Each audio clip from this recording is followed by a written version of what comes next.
মুরগির মাংস আজকে একটু অন্যরকমভাবে কেটেছি। মুরগির পাটা খেতে আমার খুব পছন্দ, তার জন্য আমি এরকম করেই কাটি।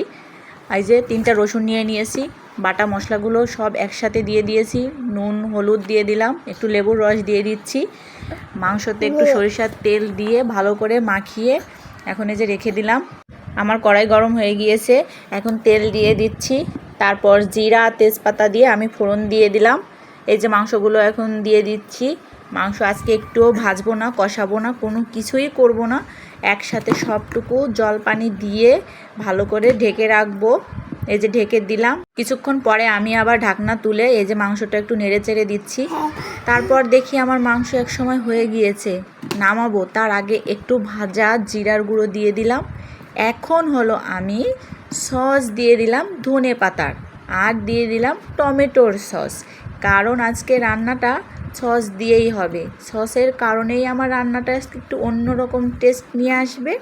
এই যে দেখো, সস দিয়ে এখন একটু নেড়ে চেড়ে আমি মাংসটা নামিয়ে রাখবো। এই যে দেখুন আমার মাংসটার কালার কেমন হয়েছে। আমার মাংসটা দেখতে দারুণ হয়েছে।